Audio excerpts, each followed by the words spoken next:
Hello, my name is Ronnie Bowling. My family and I would like to welcome you to the Old Home Place Farm at Oneida, Kentucky.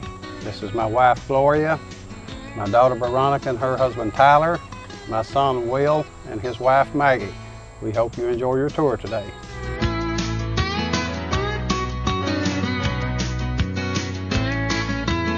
Kind of the default thing in our area for a lot of farmers, and especially a lot of smaller farmers such as us, we only have 60 acres of pasture, 60 acres of open land, was to do a cow-calf operation. So that's where we began, commodity cow-calf production, producing beef cattle calves. After a few years though, we saw that wasn't working out too good, either from a financial standpoint or really from a land resource standpoint either. So we started looking for a way that we might be able to, instead of fighting that, which is what we tried to do for the first several years, instead of fighting that resource issue, that challenge, we started looking at ways that we might be able to embrace it. So our initial step was to bring goats onto the farm, to diversify into goats, and that did provide another income stream.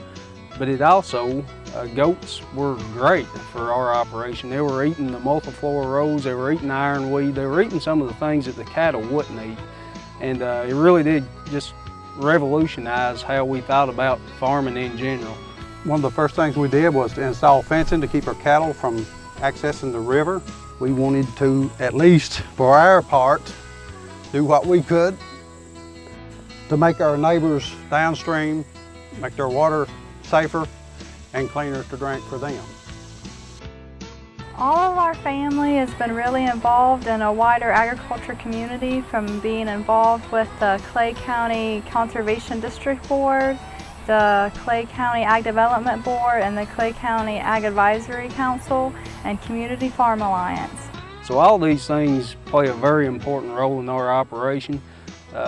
It is a little bit more management intensive, but we think it's a lot more fun.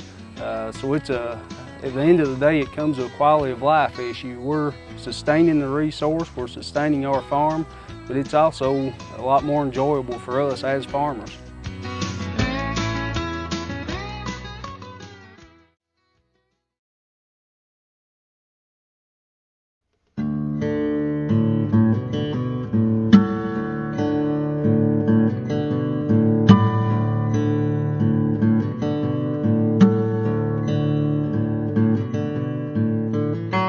My name is Charlie Williams, and I want to welcome you to West Wind Farm. West Wind Farm is 15 miles from the geographic center of Kentucky, and it is about 1,268 acres now. When I first started working here in 1961, it was 3 tracts of 300 acres, and it was all about burley tobacco and Aberdeen Angus cattle.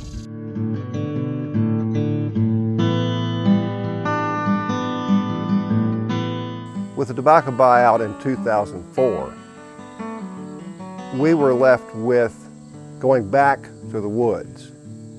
And so in April 2004, I hired a logger to come to the farm and bottom grade the woodlands here. For 200 years, these woodlands that you see behind you were top graded by what Leopold called the loggers who get out and get gone. Hi, I'm Leah McSwords. I'm the director of the Kentucky Division of Forestry. I'm also a member of the Kentucky State Tree Farm Committee. I've known Charlie Williams since 2001, but I heard about Charlie as soon as I came to the Division of Forestry. He's always been held up as a shining example of a tree farmer, a good forest steward, and a great conservationist. Leopold introduced many people to the idea of idle spots. An idle spot is one where you keep cow, plow, and mower from it in order to find out what interesting stowaways may be in the soil awaiting your discovery. This is lady fern, and it has been here since we discovered it.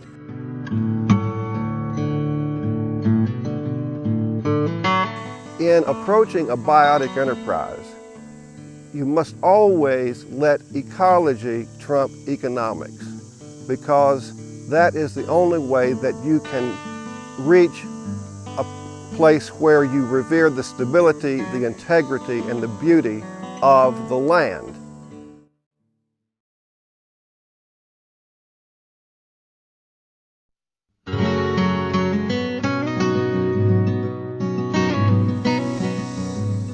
Welcome to Spring Hill Farms. I'm Jerry, this is Valerie, my wife. We've been farming for 56 years on our farm here in Spring Hill.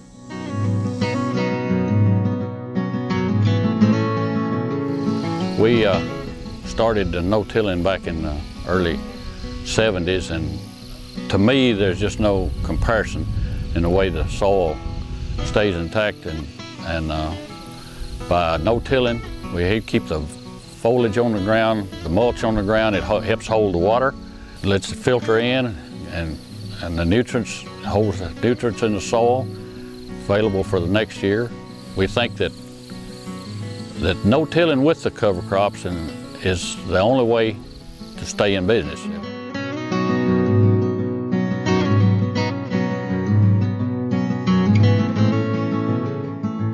Over those period of years, probably for the last 30 years, I've had the opportunity to know Jerry Perry and his operation here in Hickman County.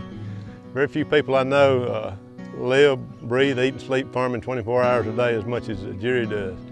Throughout this entire part of the world, we're going to have to become even better stewards of the soil than we are today, and I think every producer in the country can look to people like Jerry Perry and say, here's the kind of operation I would like to run, and here's what I subscribe to in the future. Where we're at this moment is in one of the older waterways that we've had on the farm. This particular spot was just a large gully when we moved on the farm here, and we cleared this off, just undergrowth, and filled it in, fixed the waterway, seeded it down, and got it healed over, and this waterway has been built since in the mid-70s. Our object is to keep the water as clear as it can when it leaves the farm. Jerry and I moved to the farm in '62, and we started with 7 acres.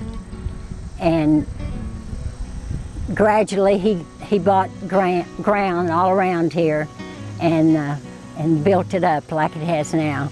And he's had a love for the farm and a love for the land. We're thankful for everything that we've been able to acquire. We've worked hard, and God has been good.